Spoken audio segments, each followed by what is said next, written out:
All right, yo, this is Cursive Z. This is another episode of Artist Talk. I'm right here with Teeny right here. How you doing, Teeny? I'm doing good. How are Hey, you? it's our first time right here meeting and stuff. We linked up through Parrish, shout out Parrish over there. But you are a dancer, correct? A Yeah. choreographer. Dancer, choreographer, yeah. Okay, and I just seen that you'd also been starting doing some like little videos too, right?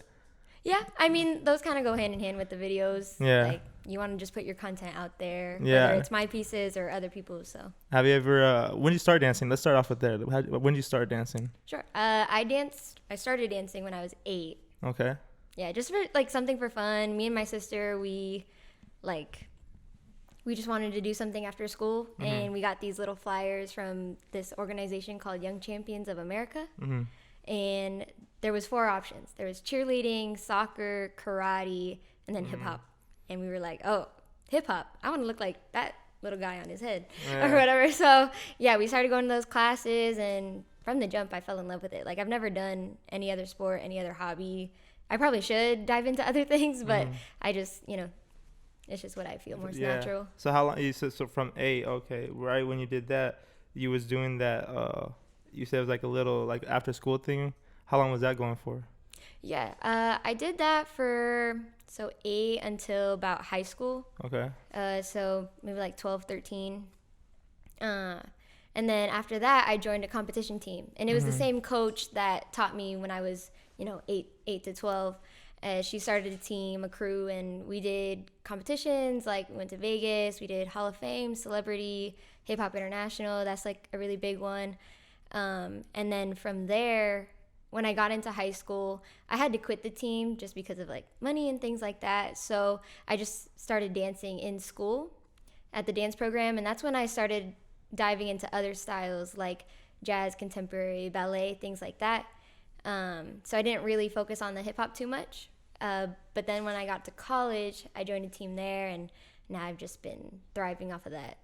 So you started with a competition, you said too? Oh, was that I don't know. It was one of us too. Let me turn that. You're good. But you said you were doing the competition. In my mind, I'm imagining like you got served type, like movie vibes where everybody's like, dancing. Was it kind of like that vibe, or how was it? The competition stuff with the team when I was a kid, it wasn't really like that. Okay. You have more of like a stage, and then, I mean, I guess the judges, like sitting at a panel, yeah, that's pretty accurate. But I feel like you got served like those first few scenes in that movie. I did do battles when I was like, 12 and 13. Okay. I did open styles battles. My sister did breaking battles, and it was kind of like cypher style. I'm not sure if you know what cypher is. Cypher, like a freestyle? Yeah, like a freestyle circle. It kind of was set up like that, so everybody's just standing around. There's 3 judges sitting in chairs. You sign up. It's just 1-on-1 or 2 versus 2, whatever the battle is. And then they sort of set it up like brackets. So whoever won that round will go against someone else that won that last one, and then. Is it all like about like how like your demeanor is too? Like you have to be like aggressive like with the music or something like that? Like put on your mean face and stuff? That one I can say for sure, yeah. You kind of try to psych the other side out, throw some combos in there that they didn't know you had. Oh, okay. Mock them. People did that. There's different like hand signals too. Like this one is like be original. Oh, okay. So if you see them like trying to take your moves that you just did in that battle, then you can like throw that at them, and then the judges will see that and be like, oh, okay. Oh, that's tight. Yeah. And then so it was pretty different from that, and then going to like school, your school dancing, you said? Yeah, because school dancing, it was completely different styles, and then after that, I wasn't really super trained in I guess hip hop or that choreography aspect. So most of my like training from there was just watching videos. People were blowing up on YouTube. I think that's when the whole like dance video thing sort of like started, is when I was in high school. Like Will the Beast, Kyle Hanagami, Brian Friedman. Those are some few of the like choreographers and dancers that I watched and tried to learn from just by like downloading their videos. So I think for me, I've seen hip hop dancing really blow up was when like the Jabberwockies. They started like doing the whole thing, and from there on, I started seeing kids around school just dance, and I was like, "Oh, dang!" And then the jerk, that was when the whole thing came out too, the jerk era. Oh yeah, the jerking. That was middle school dances for me. Like just going into the circle trying to show everybody. Yeah, that's what I'm saying. I Yeah. remember like in a small town where I'm from, they used to do like little. We would go to the movies, and they would have like DJs out there where the movie theaters are, and like kids would be doing little dance battles, little Drake battles and stuff At like the that. movie theater? At the movie theater, it was I like want to that. go to that movie theater. It was pretty lit back then. But all right, so you also, and let me see, is the right choreographer? That's the right word for it, right? Mhm. Instead of, it's not like a dancer or anything because you're a choreographer. It's, what that's the right term? Yeah, well, dancer is, you're dancing. Choreographer is the more, I guess, creative aspect of it. You're really putting a piece together, and then you get dancers to, I guess, bring that piece to life. And so that's what you would consider yourself, like a choreographer. Like you set up dances, you make the dances and stuff like that. I consider myself both. Okay. I dance. I go to classes. I like being a dancer. I love being a student. But then at the same time, I also find inspiration when I listen to music or watch other people. So then I make my own stuff. And in that, I would be a choreographer. Okay. You teach too? Mm-hmm. Oh, Yeah. Okay. I mean, I don't teach like kids or, like that studio stuff, but people have seen my choreography before and they want to learn from me. So I'll do a pop-up class here every now and then. Whenever That's they tight. ask, I don't know. I don't do it too often. People tell me to do it more, but. Have you been in like any videos, music videos or anything like that yet? Done anything for like any music videos? Music videos, I did one. It was during quarantine, actually. We had a mask on during the music video, so it's kind of lit. It was for, oh man. It's all good. You don't remember the artist. It's all good. I No, don't you're remember. But the whole thing was like Not Your Girlfriend. Like that was his brand. Mm-hmm. So that was cool. I choreographed that one, and I got to get one of my friends to do the video with me. So that was fun.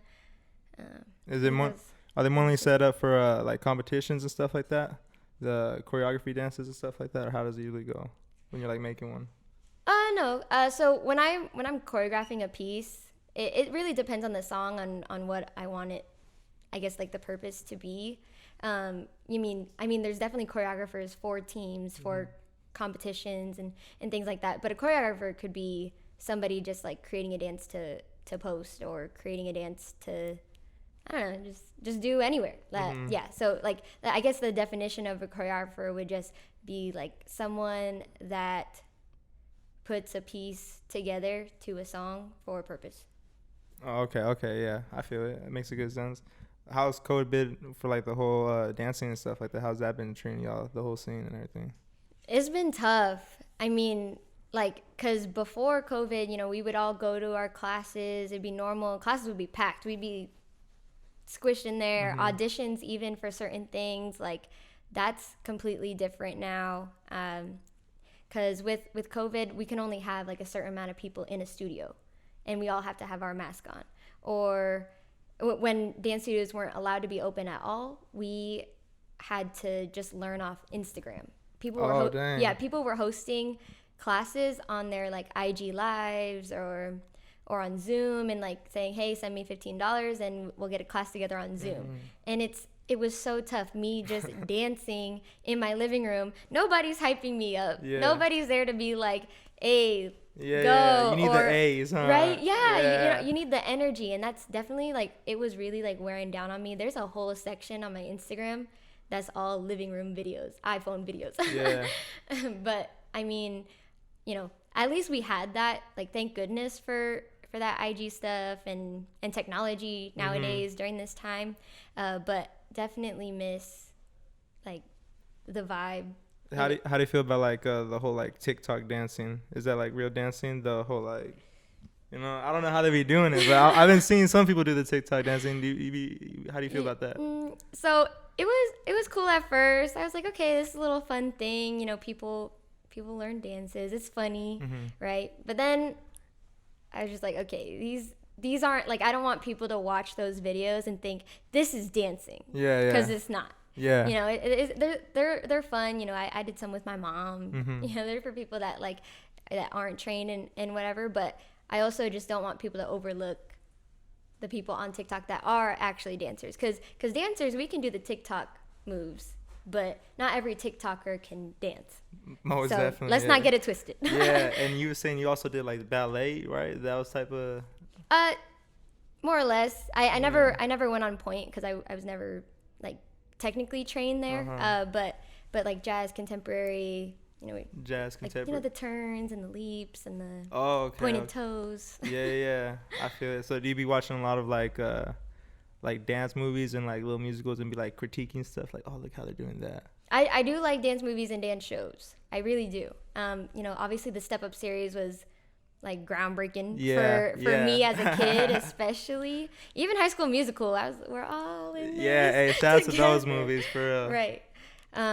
Just me trying to learn the dances by watching and saying like, oh, that's dope, or ooh, they heard that song differently than I would have, kind of thing. So what are some of your goals for like the upcoming year? Goals for the upcoming year, 2021. Yeah, because it's about to be 2021 right now in a couple weeks. Right. Yeah. Man. I mean, everything feels like it's to be determined right now just because of COVID. But I mean, I would say like if everything goes well, I think I heard something about a vaccine. So for this, so my like original plan would be to go out to LA and just network out there, because there's been a few people that have come down here that I've met, and we have each other's like contacts, and like we're together on social media and stuff like that. But I just think I need like more of that push, and they've all told me like, you're talented. What you need to do is just like make that jump and just be there constantly and be around it constantly. I think to like get to that next level of, because like there's a difference between being a dancer and then being an artist. I don't want to just like go through the motions and just dancing. I kind of want to make something of it, reach my fullest potential with it. So I think my goal, I guess, just like within that coming year, is to get closer to that and hopefully be in LA if COVID permits it. Yeah. Okay, that's tight that you said artist. That's tight. So you see it very much as like it's like an expression of you, the dancing, when you make your choreographies and stuff like that. Yeah. I don't know. I'm super passionate about this stuff, and like with dancing, I do see it as a physical form of art. Like, we are athletes in the way that we control our bodies, and it's hard to do. A lot of the techniques, they're not easy. You really have to train yourself. So there's the athlete part of it, and then there's the artistry part of it, where we're listening to music, we're expressing emotions, and we're giving people a feeling of when they watch it. Yeah, so, most definitely. As a music producer, I'm always looking towards the dancers and seeing if people did, because if they're not dancing, so we're producing the music we're making, it's not going to go anywhere. It's not going to do anything. So we're always looking at dancers, people dancing, just like those videos on YouTube, all the people dancing. That was a big thing for me. I used to watch them and be like, oh, okay, I see how they dancing now. The whoa and everything like that. Yeah, I think that's a like sort of like a strategy for like singers and producers now, is to get those dancers to dance to those songs, because it's so easy for, I guess, like those things to go viral. Yeah, exactly. What do you like listening to? My go-to is R&B. 100%. Yeah, okay. 100%. Like who artists you bump into right now? Most recently is Queen Naya. I think that's how you say it. Her Misunderstood album, I really like. Dang, I have to go check her out. I haven't heard her music at all or anything. Yeah. But I also really like Eric Bellinger. Like I feel like he's low key slept on. I know Eric. But I really Bellinger. like him. Were you born and raised here too in Arizona? Born in California, Southern California, Fountain Valley, Orange County area. But I was raised out here. Oh, okay. And that's when you started doing the whole dancing out here. So now you're planning to go back to LA. Yeah. Go back and go make it happen. Right. Yeah. Because I've had friends that that I met here that are out there now and doing a whole lot, and I just want to see that for myself too. I mean, even if it doesn't happen exactly the way that I want it to, I mean, I just want to try it out. No, hey, I have high hopes for you. Thank you. High expectations, but I appreciate you coming to the podcast. It was very fun. This is Artist Talk again, and go ahead, Teeny. Go ahead. Let me know what your Instagram is. Oh, my Instagram is @TeenyAndrea. And also, do you have any other do you do? I'm sorry, you said classes or no? Yeah. I teach pop-up classes. I'm teaching one tomorrow. So hey, right there, y'all be updated. All right, go follow her on Instagram. I appreciate you again, Teeny, for real. Coming to Artist Talk. Thank you, Z. No problem. Appreciate Artist Talk. Have a good one, guys. Peace out.